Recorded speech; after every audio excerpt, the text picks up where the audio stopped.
evening, everyone, and welcome to this hour's 22 Minutes. How are y'all doing tonight? Have a good time? 2 and 4. But for the woman who created it, the fuel for successful comedy is fear. Mary Walsh. You're filled with fear and adrenaline, and you're going forward despite it. And sometimes it gets you in ridiculous situations where you're fighting something that you don't need to be fighting at all. Put your hands together for Greg Toomey! Yeah, Kathy Jones! Rick Mercer! And of course, Mary Walsh, everybody! Yeah! My response to fear was to stand up to it and go. It was sort of the family response, which was to go, I'm not backing down tonight. I didn't much enjoy my time on stage. In fact, I didn't start enjoying my time on stage till well, there'd be those times on stage when you'd actually astral travel, like you could actually cut your leg off and you wouldn't know you did it. So you would really be having an out-of-body experience, particularly on opening nights or those kind of times when you didn't know who you were, what you were, or where you were just lost in it. Monday nights, given the chance, she'll astral travel anywhere, turning controversy into comedy, mocking the news and newsmakers. I doubt that politicians in Northern Ireland have any authority over these murdering butchers. The IRA butchers? The bloody butchery in Somalia? The butcher of Leon? Yeah, I'm a butcher. Hey, I got feelings too. Hi. Let me tell you my hidden fantasies, my secret desires. I want national daycare. It's just a word problem, and that's all it is. You say homosexual, and what do you see in your mind's eye? Two homos being sexual. Well, bite my gums. Whew. I'm reeling. I'm spinning. What a week. I'm just getting over reading in the Pope's book. He's against abortion. I have a tendency to, go after things with a hammer, like a kind of straight ahead, and that isn't always the right way. And I think what I've learned to do a little is to go in the side door and kind of do it more sneakily. Camille Paglia. What a heistmeister.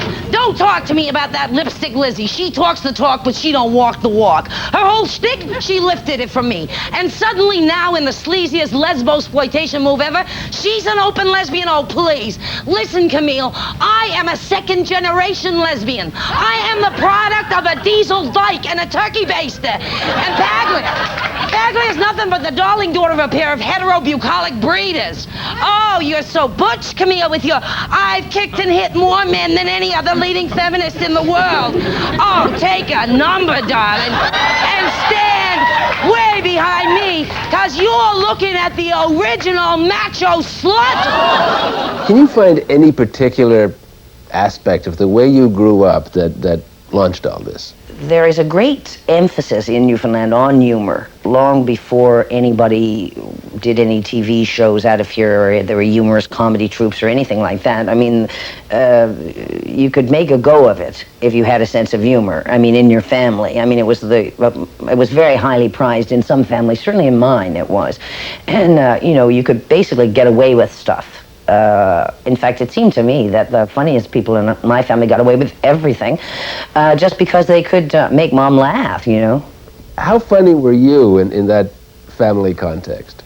I can't remember being funny. I remember feeling like I was on the outside all the time. I mean, that's my basic, I have one emotion, anger. I have one feeling, and it's that I'm on the outside. Growing up, she was, in a way, an outsider, living with unmarried aunts, even when her family, including 7 other children, moved to the Outport community of Conception Harbor. After a childhood illness, she'd moved in with the relatives and just stayed. Now she has her own country place in Avondale near Conception Harbor. Coming here helps her connect with the family experience she missed.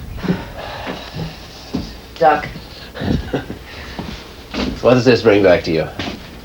Well, it's exactly, like my mother's house, really.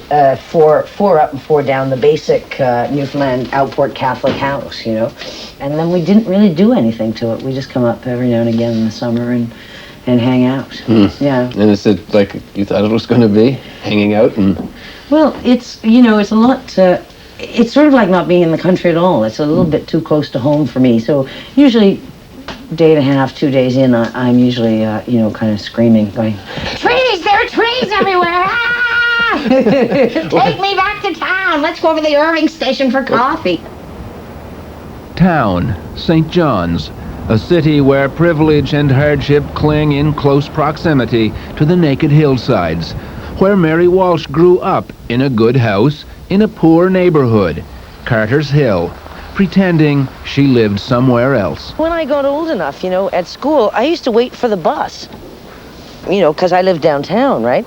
And so everybody else lived in the new houses in around the back, So I used to wait for the bus, and then a bus would come, and I'd go, that's not my bus. And then I'd just wait for the bus till everybody got on the bus, and then I'd walk home. Because it was kind of... I used to pretend I didn't live on Carter's Hill. But we used to live right there at number 9. And then right about here, actually, there was a big, black Lion's Head cistern pump. Because the whole area was still, a lot of the area didn't have water and sewage and stuff. An old longshoreman's union hall became the unlikely center of a blossoming theater culture which eventually lured Mary into a new family that became Codco, one that was even funnier than her real family. It included homegrown talents like Andy Jones. No! Listen! That's your boat! Now you gotta go! No! It's too late. We must stay here.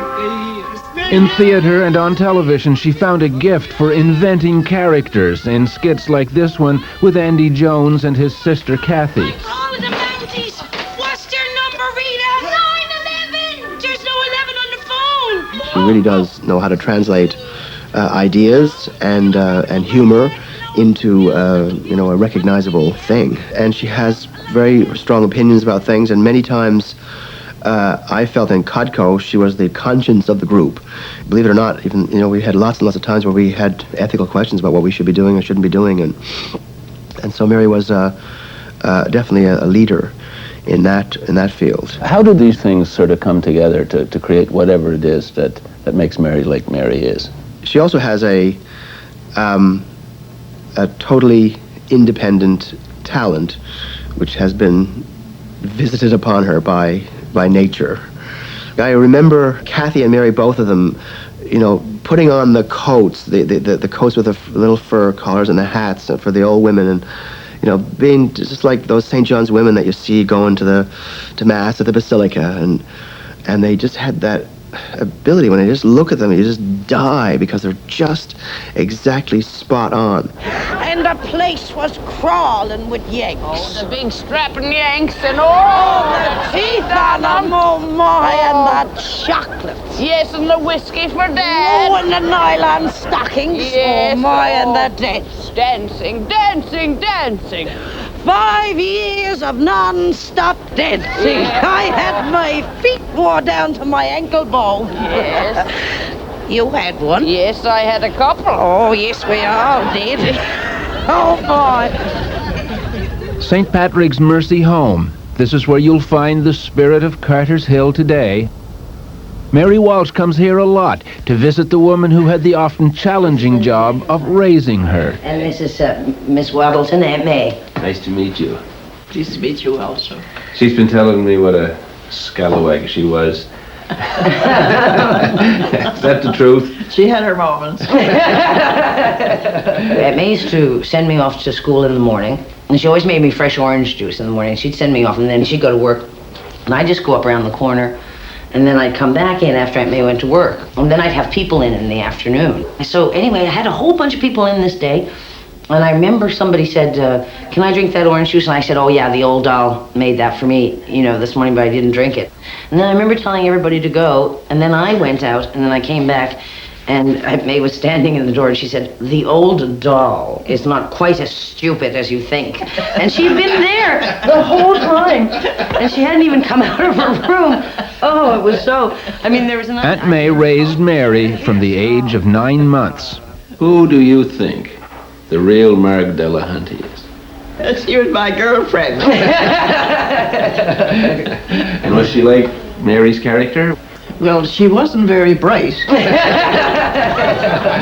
Hi, I'm Marg Delahunty.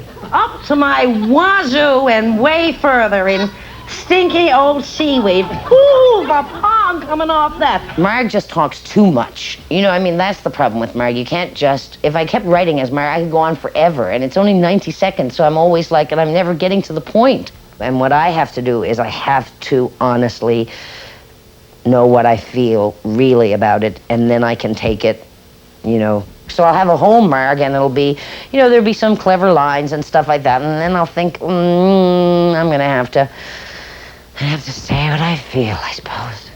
Ow! Oh, my, that smarts. No worse, I suppose, than a, good stinging slap in the face, thank God for the nuns. Hi, I'm Marg Delahunty. I'm giving myself a treat, a spa day in the middle of Hungry March, a kind of late celebration of International Women's Day. What is that, International Women's Day? What do they think we are, a bunch of groundhogs? Every March, the international woman is allowed to crawl up out of her hole, and then if the international male doesn't give her a good smack up the side of the head, or otherwise molest her, she and her sisters are allowed to scurry rat-like through another year. We're 52% of the population, for God's sake. Every day is International Women's Day. Newfoundland writer Ray Guy has followed Mary's progress, sometimes nervously. First, when Mary and the troupe, came to national attention, I think there was a natural cringe. Can there be such a thing as a knee-jerk cringe? Oh my God, she's not telling me. Oh, go on. Oh, this is terrible. But I think that passed, and now it's sucker to a mare. She represents a certain type of Newfoundland women in her characters, a sort of indomitable, unsinkable type. I think it's that unsinkability that she seems to convey that we take some strength from in trying times, of which we have many. I'm not that nice. Let's face it, inside and out, I'm not nice. I'm big, I'm gruff, I got a mouth on me like a Martin Scorsese movie. But unfortunately, I was a girl. And if you ever were a girl, you had to be a nice girl. 'Cause what were your options? You could be a bitch.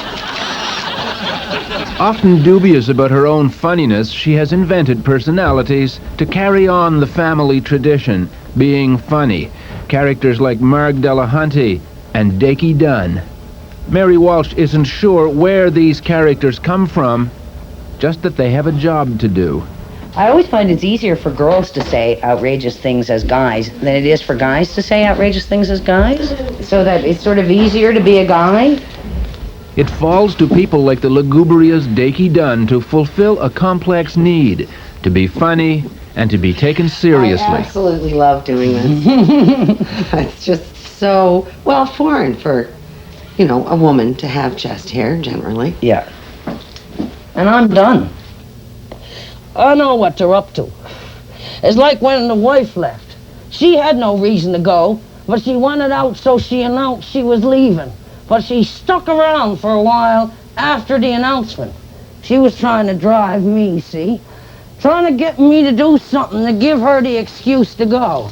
But I wouldn't. And that's just what we gotta do now with Quebec. We gotta shut up about it.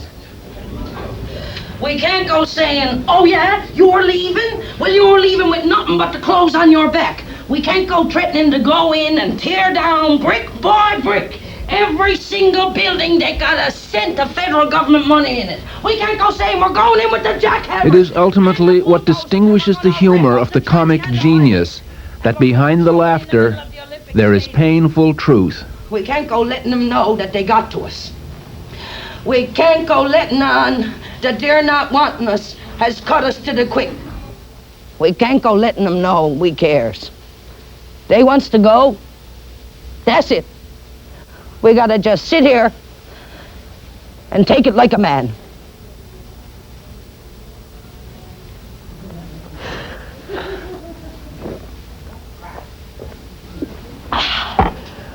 Okay, that's good, Mary. Okay, that's shadow is pretty good. Okay. I'm not gonna touch too much. How dare you! And two parsnip tits. You're like a boiled dinner. Are you ever gonna call me a boiled dinner again? Are you? Are you? No. Ugh. And you got an arse like a sack of potatoes. Oh, jeez. You're like a friggin' farm on two legs. The tender tale that Lucy Maud Montgomery wrote during her agonizing withdrawal from Anne of Green Gables. On those I put everybody. Never goes on them. Anne of Green Gums.